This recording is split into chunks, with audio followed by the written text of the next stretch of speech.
வணக்கம் நண்பர்களே. இன்று நாம எல்லாரும் ரொம்பவே பிராக்டிக்கலா ஆகிவிட்டோம்.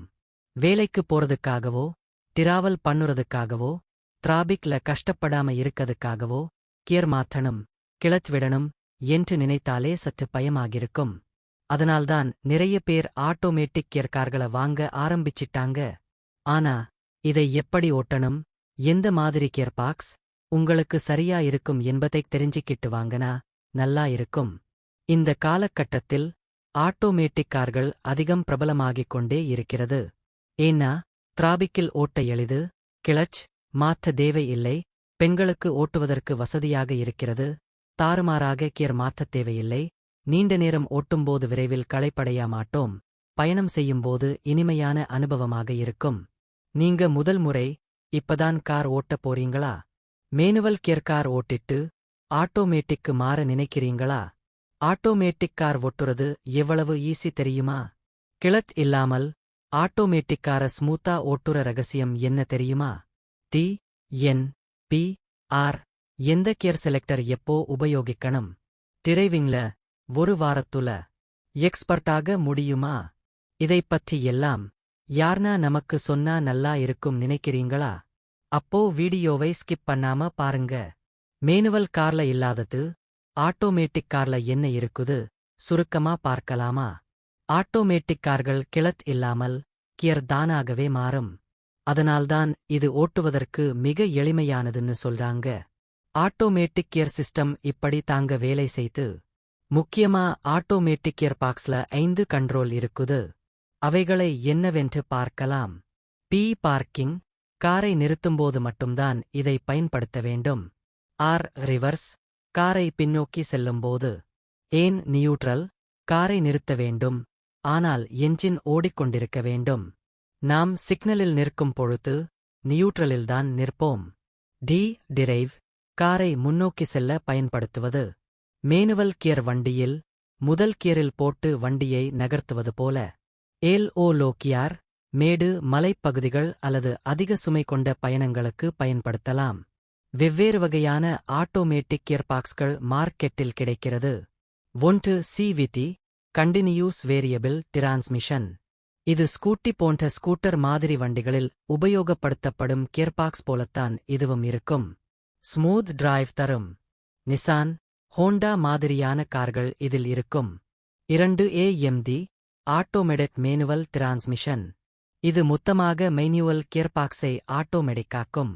மாருதி, டாடா, ரெனால்ட் போன்ற குறைந்த விலை கொண்ட கார்கள் இதில் அதிகம் இருக்கும்.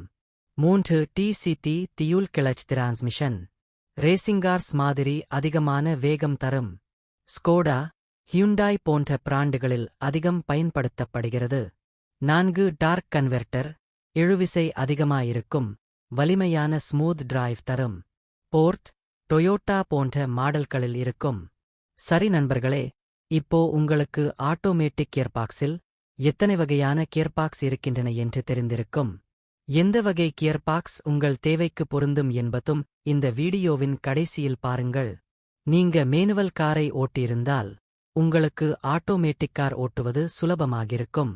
நேரடியாக ஆட்டோமேட்டிக் கார் டிரைவிங் செய்யும் பொழுது சிறிது கஷ்டமாக இருக்கும், ஆனால் போகப் போக பழகிவிடும்.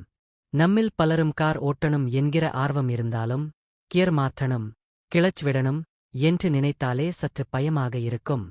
அதனால்தான் நிறைய பேர் ஆட்டோமேட்டிக் கியர் கார்கள் விரும்ப ஆரம்பித்துவிட்டார்கள்.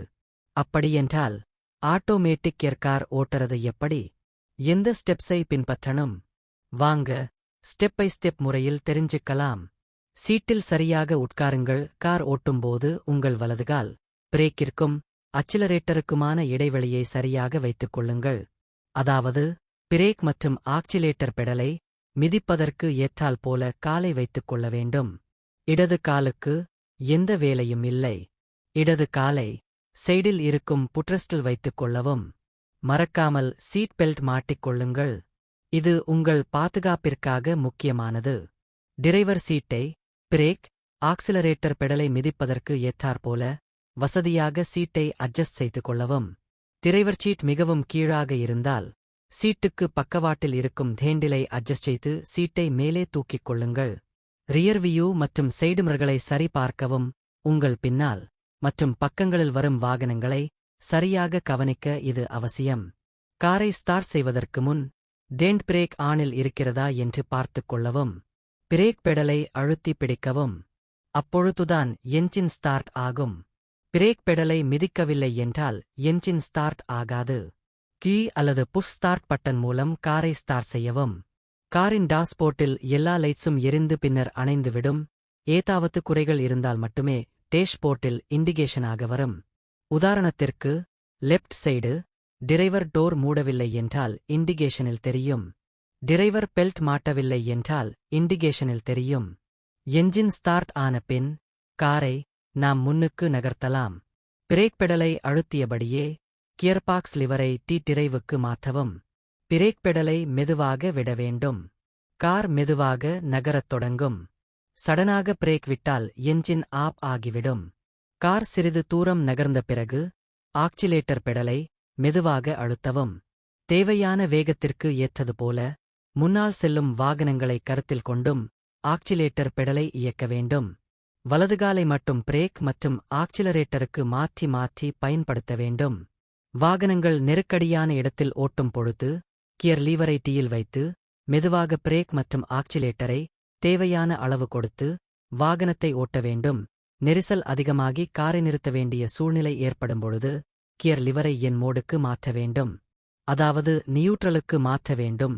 இப்பொழுது மெதுவாக பிரேக்கை அழுத்தி வண்டியை நிறுத்திவிடலாம். எப்பொழுதும் பிரேக்கை சடனாக உபயோகப்படுத்தக்கூடாது. சிக்னலில் நிற்கும்போது பிரேக்கில் கால் இருப்பது நல்லது. நமக்கு முன்னால் செல்லும் வண்டிகளின் பிரேக் விளக்குகள் எரியும் பட்சத்தில் நாமும் பிரேக் அப்ளை செய்ய வேண்டும்.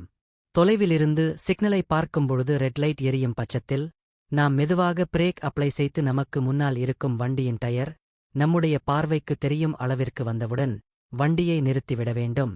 மேடான அல்லது மலைப்பாங்கான பகுதியில் வாகனத்தை இயக்கும்போது கார் சரிந்து செல்லாமல் இருக்க கியர் லிவரை எல் அல்லது எஸ் ஸ்போர்ட்ஸ் மோடுக்கு மாற்ற வேண்டும்.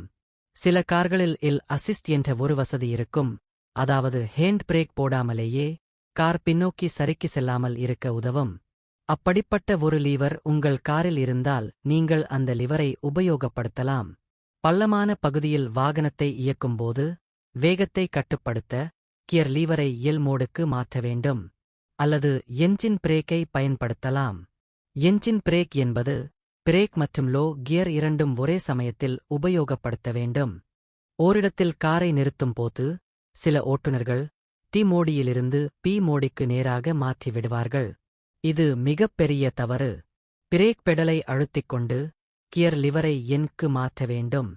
இப்பொழுது நாம் நியூட்ரலில் இருப்போம். இந்த நேரத்தில் பிரேக் பெடலை விடாமல் டாண்ட் பிரேக்கை அப்ளை செய்ய வேண்டும்.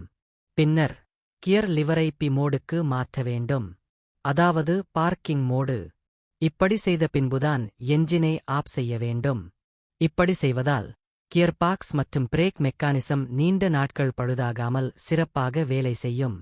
மேலே கூறிய அனைத்து கியர்பாக்ஸ்களும் பெண்களுக்கு ஏற்றவை என்றாலும் சிவிடி மிக முக்கியமான தேர்வாக இருக்கிறது. தொடர்ச்சியான ஆக்சிலரேஷன் கொடுக்க முடியும் மற்றும் எரிபொருள் அதிக செலவாகாது. சிவிடி களில் உள்ள தடையற்ற கியர் மாற்றங்கள் குறிப்பாக நெரிசல் மிகுந்த நகர போக்குவரத்தில் கஷ்டம் இல்லாமல் நிதானமாக ஓட்டும் அனுபவத்தை கொடுக்கிறது. எனவே இது பெண்களுக்கு மிகவும் ஏற்ற கியர் பாக்ஸ் ஆகும். இது தினசரி உபயோகத்திற்கு உகந்ததாக இருக்கிறது. டிசிடி வகை கியர் பாக்ஸில் 2 கிளர்ச்சிகள் பயன்படுத்தப்படுகிறது. வேகமாகச் செல்ல உகந்த கியர் பாக்ஸ். ஆனால் குறைந்த வேகத்தில் இடித்து செல்லும். இதை ஜர்க் ஆகி போகிறது என்பார்கள். ஆண்களுக்கு உகந்த கியர் பாக்ஸ் AMD வகைகள் கியர் பாக்ஸ்கள் மற்ற கியர் பாக்ஸை விட வேலை செய்யும் திறன் குறைவாகத்தான் இருக்கும். இந்த மாடல் கியர் பாக்ஸ்கள் விலை குறைவாக இருக்கும். டார்க் கன்வெர்ட்டர் இது மிகவும் பொதுவான வழக்கமான தானியங்கி கியர் பாக்ஸ் ஆகும். ஓட்டுநருக்கு மென்மையாகவும் வசதியான அனுபவத்தையும் கொடுக்கிறது. இதை ஆண்களும் பெண்களும் இலகுவாக ஓட்டலாம். ஆட்டோமேட்டிக் கார் ஓட்டும்போது நாம் சில விஷயங்களை கண்டிப்பாக தவிர்க்க வேண்டும். அவைகள் என்னவென்று பார்ப்போம். எக்காரணம் கொண்டும் இடது காலை பிரேக் அல்லது அச்சிலரேட்டருக்கு அப்ளை செய்யக்கூடாது. நெரிசல் மிக்க இடங்களில் வேகமாக எதையும் மாற்றுவதற்கு பதிலாக மெதுவாக கையாண்டு பழகவும். நியூட்ரலில் இருக்க வேண்டிய இடத்தில் தி மோடில் வைத்து வாகனத்தை இயக்கினால் காரின் எரிபொருள் செலவு அதிகமாகும். காரின் வேகத்தை எப்பொழுதும் கண்காணிக்க வேண்டும். வழவழப்பான சாலைகளில் மெதுவாக ஓட்டவும். ஆட்டோமேட்டிக் கியர் மாற்றம் மெதுவாகவே நடக்கும் என்பதால் அதிக வேகத்தில் ஓட்ட தேவையில்லை. பிரேக்கை சடனாக அழுத்தாமல் மெதுவாக உபயோகிக்க வேண்டும்.